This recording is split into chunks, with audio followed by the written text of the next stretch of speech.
Do you have an opinion about landlords charging applicants to rent their house an application fee? Like, how much should the fee be? What's fair? What's reasonable? Should they even charge a fee? If you have an opinion about that, this is your chance. If you comment below, and if you're in Michigan, I have the ability to pass those comments on to a lobbyist, because there is a new proposal going on in Michigan right now, and you can be part of influencing this law. And I'm talking to landlords and to tenants, because even though the lobbyist is for landlords, I think all landlords need to hear tenants' perspective before they throw in their opinion of what they think the law should be. So the new proposal is called the Renter Bill of Rights. There are several things on it. In this video, I'm only going to focus on the fact that they want to put a limitation on how much an application should be. In this video, I am going to tell you who I am. I have 3 quick tips for tenants. I have 2 suggestions for us landlords, and I have 2 kind of bad landlord stories. But before I get into those, let me tell you who I am. I'm Monique Burns. My husband and I have been buying rental properties in Detroit. We started late 2007. Our first tenant moved in 2008. We built up our own portfolio from 2015 to 2020. We built up a property management company. We scaled it up. We sold it, and now we are just flipping houses. Right now, I'm focusing myself on consulting with people who have questions about doing Detroit investments. And I know a few things about how Section 8 works for landlords. So if you're interested in that, here's my email address. Eventually here, I'm going to figure out how to put this up on my website. I've got a few consulting jobs I'm working on right now that are really interesting. And as I work on these, I'll share more with you the different things landlords have brought to me of things that are going on in their Detroit investment properties that I've been able to help them. It's really helpful to me if you subscribe or give me a thumbs up or give this a share. It really motivates me to make you more videos. And if you want to just skip to the landlord tips or the tenant tips or to the 2 bad stories, definitely check out the chapters below. I also have a blog where I've written all this down. I have a link to the Landlord Bill of Rights. Oh, tenant tip number 1. Before you even apply, look for a website for that property manager of what their qualifications are. Because if there is no way you're ever getting the house, then you shouldn't be paying an application fee. And it's okay to call the landlord and say, hey, do you have it publicly listed? The problem is if you do that, right away, I'm like thinking red flags, and I'm like, okay, what's wrong then? So tenant tip number 2, if you tell a landlord, I am so sick of all these application fees, once again, I'm thinking, well, why did all these other landlords disqualify you? There must be something wrong with your application. So I'm kind of worried about that, but I understand you being sick of it too. Tenant tip number 3, I just had somebody this week say, hey, do you own such and such a house? I'm like, yeah, why? Well, it's on Craigslist for only $750, and I went on Google and I noticed that you have it listed for $1,250 a month.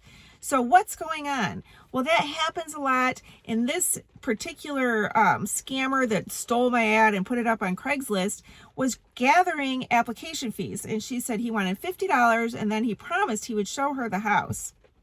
How? He doesn't have the keys. He wasn't going to show her the house. So beware of that.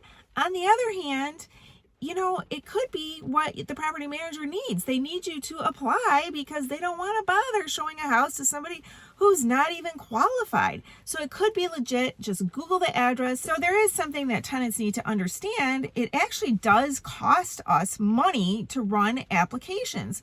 We have a software fee. We have a fee to actually run the background check. It takes time. There's been so many fraudulent people applying lately. It takes a lot of time to dig in. It takes time to wait to hear back from the other landlord. And then we have to pay someone to go show you the house. All that is worth something. So when you're like, oh, it's all just a scam, it's not necessarily just a scam. There are reasons why we charge a fee. Me personally, I feel badly for tenants. I have a heart. It doesn't make me a ton of money having a heart in this business, but I really don't actually charge an application fee unless I'm almost 100% sure that that tenant is the one who's getting the house. So I've already talked to them. I've already done a soft check, what I call a soft check. I Google their name. I go on the court records and see if they've got a lot of landlord tenant cases. I figure out what kind of person they would be to work with. And then if it seems like they're the ones that are going to get the house, like, well, after we've shown it to them, if they really seem like they're the ones that are going to get the house, well, then I need to run the background check, and that costs me money. So I do charge at that point. I was thinking though, on the other hand, when I did have my property management company and I interviewed people to work for me, they would apply. I would read through their resume. I would sit down and interview them for an hour. If I were a bigger company, I would have had to send their resume and their application away to a company that verified their employment and looked up their criminal record. Do employers charge people for that? No, they don't. So now I have landlord suggestion number 1. I did, when I was doing a little bit of research before making this video, it was suggested that we should take whoever's application qualifies and use that money for the application and put it toward the first month's rent. To me, that's just too much bookkeeping. And then we could do a soft check, perhaps, like what I was describing, all the stuff that I do. And if you don't actually run the background check, return the money or don't charge until you're done with the soft check part. Landlord suggestion number 2. We all need to make sure our state doesn't have restrictions already. Michigan doesn't have them, but then I found out when I was researching all this, Grand Rapids does. Grand Rapids is a city in Michigan. Their own city made an ordinance saying if you're charging an application fee, you have to break it down on your website and say exactly what it's for. And I did find one in Grand Rapids, and it was a big property management company, and this is their breakdown. They charge $50. Their background check part is criminal, credit, and cross ID for $12.40. Their online application software is $7.95. Now that, I don't totally get that, because if you have a ton of applications, and then how do you know, like, if your software is $150 a month? I mean, I don't know where they got the $7.95. But then their office administration, rental history check, and income verification, they charge $29.65. So it kind of makes sense, but I kind of feel like that kind of law, okay, if I had a $50 application fee, yeah, this is what I spent for this, this, and this, and it would be easy to justify. So now I have 2 bad landlord stories about application fees. I was talking to somebody who owns a property management company, and I said, how are you paying your staff? Oh, I cover the entire staff with the application fees. And I thought, you're not really using them for the applications then, if it's just the money that pays the staff. Like, because you got to pay the money for the application fees. It just kind of felt wrong to me. And then I put it out there on the Detroit Metro Real Estate Investors Facebook group. And I said, hey, what do you guys all think about this?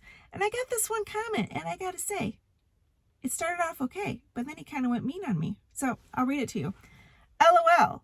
You got commission sales reps working for big-time property management groups that manage 2,000 properties in Plymouth, and they are charging $150 per application on a 20 unit that has 1 permanent open rental just for viewing, and they will never rent that unit. It brings in over $75K in 1 year with just 10 applications a week. Then here's where he gets kind of mean at me.